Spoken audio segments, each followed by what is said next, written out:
স্লোভানিয়া, অর্থাৎ সেখানে ইংল্যান্ড বনাম স্লোভানিয়ার ম্যাচে পিছিয়ে পড়েও জিতলেন ইংল্যান্ড। গোল খেয়ে ঘুরে দাঁড়িয়ে জিতল ইংল্যান্ড এবং সেই ম্যাচে ঠিক কি পরিস্থিতি তৈরি হয়েছিল, খেলোয়াড়রা ঠিক কতটা পারফরমেন্স ভালো করেছিল সে বিষয়ে আমরা আলোচনা করব এবং বিস্তারিত তথ্য আপনাদের সামনেও তুলে ধরবো এই ম্যাচ নিয়ে।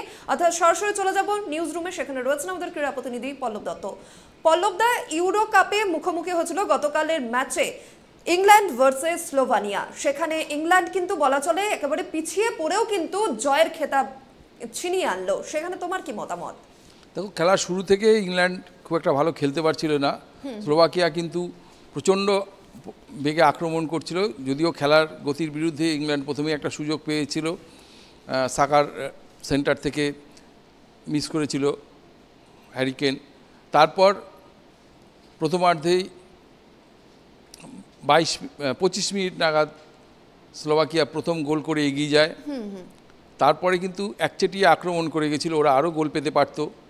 যাই হোক, প্রথমার্ধের পরে দ্বিতীয়ার্ধে কিন্তু ইংল্যান্ড দল ঘুরে দাঁড়িয়ে খেলা চাপ বাড়াতে শুরু করে, কিন্তু নির্দিষ্ট সময়ের মধ্যে 90 মিনিটের মধ্যে কিন্তু কোনো গোল শোধ করতে পারেনি। বহুবার চেষ্টা করেছে, হ্যারি কেন চান্স মিস করেছে। কালকে আর একটা জিনিস যেটা হয়েছে যে বেলিংহাম দুর্দান্ত খেলছিল।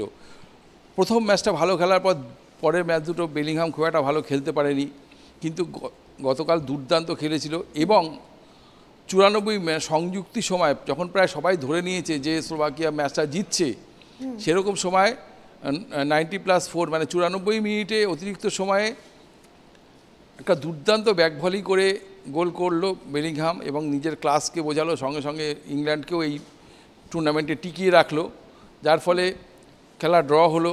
এবং অতিরিক্ত সময়ে হ্যারি কেন সাকার সেন্টার থেকে হেড করে গোল করলো প্রথমার্ধের, মানে এক্সট্রা টাইমের 57 সেকেন্ডের মধ্যেই গোল করে দিয়েছে হ্যারি কেন এবং সেই রেজাল্টটি বজায় রাখলো, যার ফলে ইংল্যান্ড 2-1 ম্যাচ জিতে এই টুর্নামেন্টে টিকে রইল আর কি, একটু বলা যায়। তবে এই টিম যা খেলছে, যদি কোনো বড়সড় পরিবর্তন না হয় বা তার মধ্যে ফডেন একটা গোল করেছিল অবশ্য নির্দিষ্ট সময়, কিন্তু সেই গোলটা অফসাইডের জন্য বাতিল হয় ভার সিস্টেমের মানে দেখার পরে। দেখো, ইংল্যান্ড টিমে হ্যারি কেনের মতন স্কোরার রয়েছে, বেলিংহামের মতো মাঝমাঠে খেলোয়াড় রয়েছে, যে এই মুহূর্তে পৃথিবীর 3-4 জন ভালো খেলোয়াড়ের মধ্যে, মানে মাঝমাঠের খেলোয়াড়ের মধ্যে, প্রতিশ্রুতিবান খেলোয়াড়ের মধ্যে একজন। কিন্তু ইংল্যান্ড সেভাবে গুছিয়ে খেলতে পারেনি। প্রথম ম্যাচে যে প্রতিশ্রুতিটা ছিল সেটা ওরা বজায় রাখতে পারেনি। পরবর্তী ম্যাচ দুটো তো খুবই খারাপ খেলেছে। যাই হোক, কালকে জিতেছে, এখন মধ্যে টিকে আছে, কারণ যে কটা দলকে এবারে মানে বিজয়ী হতে পারে এটা ভাবা গেছে, তার মধ্যে ইংল্যান্ড একটা দল। তবে কালকে ওরা জিতে এই টুর্নামেন্টে টিকে রইল, কতদূর যাবে সেটা ভবিষ্যৎ বলবে।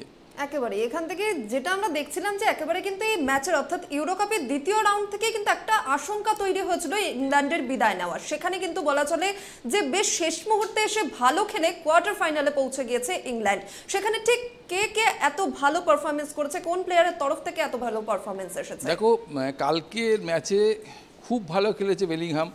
জানো যে এই একজন খেলোয়াড় যাকে নিয়ে আলোচনা হচ্ছিল যে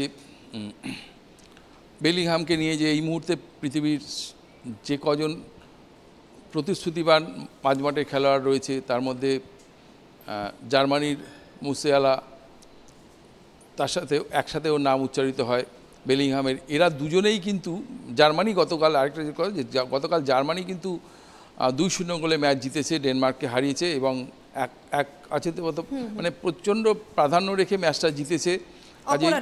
হ্যাঁ, অপর আরেকটা ম্যাচে একেবারেই। সেক্ষেত্রে মুসিয়ালা সেকেন্ড গোলটা করেছে, দুর্দান্ত খেলেছে মুসিয়ালা। এই মুসিয়ালা আর বেলিংহাম একসাথে ইংল্যান্ড দলের আন্ডার-19 ম্যাচ খেলেছিল। মুসিয়ালা সম্পর্কে একটু বলা যাক যে বেলিংহামের খুব ভালো বন্ধু ছিল, কিন্তু মুসিয়ালার বাবা, এর আগেও বলেছিলাম যে মুসিয়ালার মা হচ্ছেন জার্মান এবং বাবা হচ্ছেন নাইজেরিয়ান ইংলিশ। সেক্ষেত্রে ওর দুটো দেশের নাগরিকত্ব আছে। আন্ডার-19 ইংল্যান্ড খেলার পরে কিন্তু জার্মান দেশ ওকে রাজি করিয়েছে এবং ও জার্মানের নাগরিকত্ব নিয়ে, মানে জার্মানের হয়ে খেলছে। নাগরিকত্ব দুটো দেশেরই হয়, যে কোনো দেশেরও খেলতে পারতো। ইংল্যান্ড কিন্তু সেই সময় খেয়াল রাখেনি বা ওভাবে যোগাযোগ করেনি, যার ফলে নাহলে এই বিশ্বকাপে ইংল্যান্ডের হয়ে মুসিয়ালা এবং বেলিংহামকে একসাথে খেলতে দেখা যেত। যাই হোক, এছাড়া হ্যারি কেন ওদের খুব ভালো স্কোর, আর ইংল্যান্ডের এর আগের বিশ্বকাপেও সর্বোচ্চ গোলদাতা হয়েছিল। কিন্তু সেভাবে ইংল্যান্ড ভালো পারফর্ম করতে পারছে না।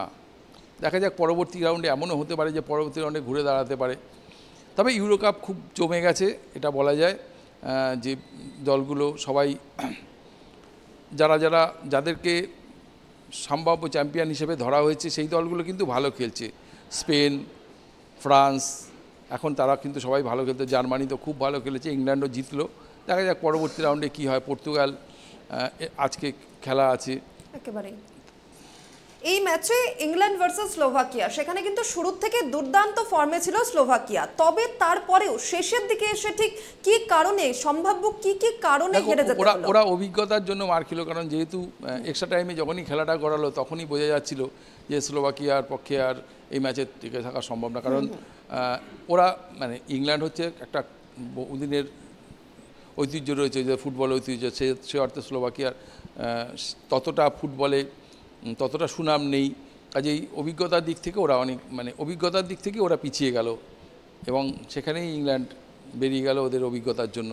কারণ বেশ কয়েকজন আন্তর্জাতিক মানের খেলোয়াড় রয়েছে যারা পৃথিবীর বিভিন্ন দেশে বড় বড় ক্লাবে খেলে, তাদের একটা অভিজ্ঞতা আছে, এবং শেষ মুহূর্তে ওরা যার ফলে এই ম্যাচটা বার করতে পেরেছে।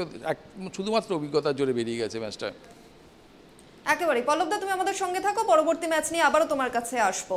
আমরা যে ম্যাচের দিকে আমরা নজর রেখেছিলাম, ইউরো কাপ ফুটবল, সেখানে ইংল্যান্ডের মুখোমুখি হয়েছিল স্লোভাকিয়া। কিন্তু প্রথম থেকেও দুর্ধর্ষ ফর্মে থাকলেও শেষে গিয়ে কিন্তু ইংল্যান্ডের কাছে পরাস্ত হতে হয়েছে স্লোভাকিয়াকে, এবং গোল খেয়েও ঘুরে দাঁড়িয়েছে ইংল্যান্ড। অর্থাৎ এখন সময় একটা ছোট বিরতির।